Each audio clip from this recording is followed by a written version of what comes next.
This is an alien creature unlike anything humans have ever seen. It's got 2 heads and 8 intestine-like tentacles, each 2 meters long. Too bad it's a bit overconfident. It gets swallowed whole by another alien beast. Seeing this on screen, Harry is pale with fright. But right then, Harry feels like he stepped on something. As soon as he moves his foot, other creatures swarm out to scavenge it. In the blink of an eye, it's picked clean. So where did these freaky things come from? It all started last night when a sports car drove into the desert.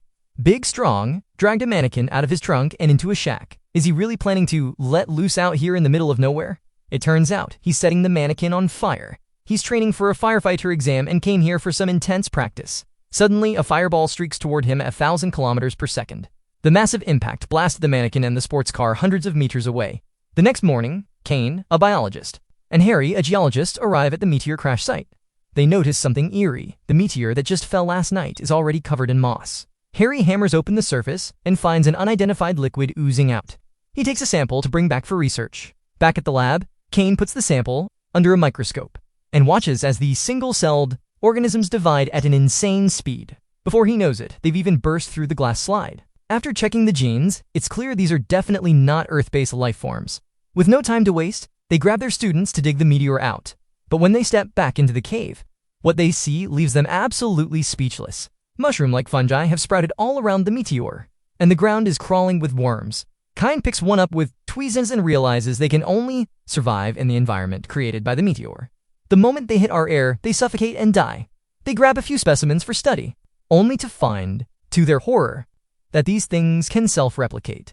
If this keeps up, the consequences will be unthinkable. The duo rushes back to the crash site, only to find the cave has been cordoned off by the military. Inside the camp, Kane finds the commander is an old friend who has also brought in a CDC expert named Allison. Just like that, the 2 scientists are kicked out, only to find their previous research has been completely wiped out. Pushed to their limit, they disguise themselves as soldiers and sneak into the base. Looking at the collected specimens, Kane realizes this cave is much more than it seems. In just a few hours, the cave has transformed into a tropical rainforest filled with alien trees and bizarre evolved creatures. But right then, a massive mosquito lands on Harry. With one quick sting, it easily burrows right into his body. The man's face goes dark as he howls in agony because the bug is moving down inside his leg. The doctor recommends an immediate amputation, otherwise his life is at risk. Hearing this, every cell in Harry's body starts to fight back. As he struggles, the bug suddenly turns around and heads deep into his thigh. Seeing this, Harry frantically shouts. Meanwhile, various monsters begin popping up all over the city. Down by the lake, a middle-aged man stops to wash his hands, totally unaware of a small head emerging from the water. By the time he turns around, he's already become the monster's dinner. However, it isn't long before this creature randomly kicks the bucket. Big Strong finds the cactus and brings it back. It's clear that the subterranean life forms are starting to spread outward, though they haven't quite adapted to Earth's atmosphere yet. In another part of town, 4 housewives are chatting at home when one of them hears a strange noise coming from the closet. When they pull the door open, they find a hideous-looking creature hiding inside. Looking all pathetic and helpless, one of the braver women reaches out a curious hand to touch it. But without warning, the creature lashes out with a long tongue and bites her. Just as her friends scramble to find a weapon, the creature suddenly collapses and dies on the spot for no apparent reason. The group quickly calls the police, and Kane and his team arrive on the scene with the authorities. But everyone is stumped as to why these monsters are dying so suddenly. Just then, Big Strong makes a massive discovery. The sight before them is absolutely jaw-dropping. These creatures look like winged dinosaurs, yet they seem unable to breathe Earth's air and are suffocating to death. According to Harry's analysis, this area is riddled with mine shafts and caves that likely interconnect with the nearby mines, causing monsters to pop up all over the city. Just as Harry is feeling smug about his brilliant theory, one of the dead monsters suddenly bolts upright. With its last bit of strength, it vomits out a fleshy sack, then finally drops dead for good. Moments later, a small dinosaur-like hatchling emerges, but this one doesn't seem to mind the oxygen at all.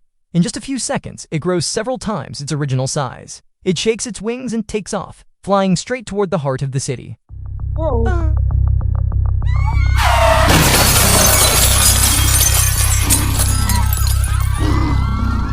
A dinosaur-like alien creature begins rampaging through the city, leaving a trail of destruction. If this monster is allowed to keep playing around, humanity is headed straight for extinction. By the time the trio arrives with guns, the creature is nowhere to be found. Big Strong spots a microphone nearby and can't help but belt out a tune. Surprisingly, the music actually lures the monster out of hiding.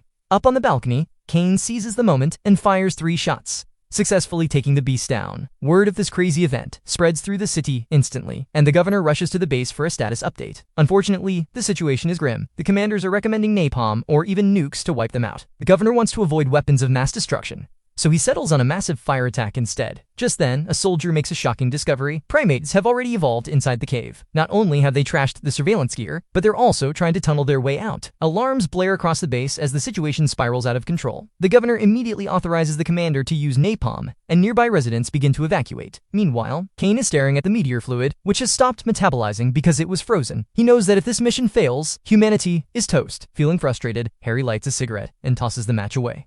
The burning match lands right in the meteor fluid. Almost instantly, the organisms start dividing and expanding, covering the entire lab bench in seconds. They realize that fire actually acts as a catalyst, making these monsters evolve at an even crazier speed. Kane rushes to warn the commander to stop the firebombing immediately, but the stubborn commander isn't interested in listening to his nonsense. Just then, Kane spots a periodic table behind Allison, and a plan hits him. According to the periodic table, arsenic is a deadly poison to humans. But for these nitrogen-based creatures, selenium should be the ultimate killer. To take them all out, they'd need at least 500 liters of selenium, something impossible to find on such short notice. However, his students point out that a certain dandruff shampoo contains high amounts of selenium sulfide. Kane immediately rounds up his students, finds a fire truck, and fills the tank with shampoo. Sadly, the commander gets impatient and detonates the firebombs early. The life forms in the pit begin to grow at warp speed. A massive colossus emerges from the ground, swatting soldiers aside like flies. Worst of all, this giant is still dividing and growing even larger. At the critical moment, Kane and the team floor it and drive right into the fray. They jam the fire hose into the beast and give it a massive shampoo enema. After being pumped full of shampoo, the monster starts oozing thick liquid and swells up like a balloon. Within moments, it goes boom and explodes on the spot. You've got to admire the power of knowledge.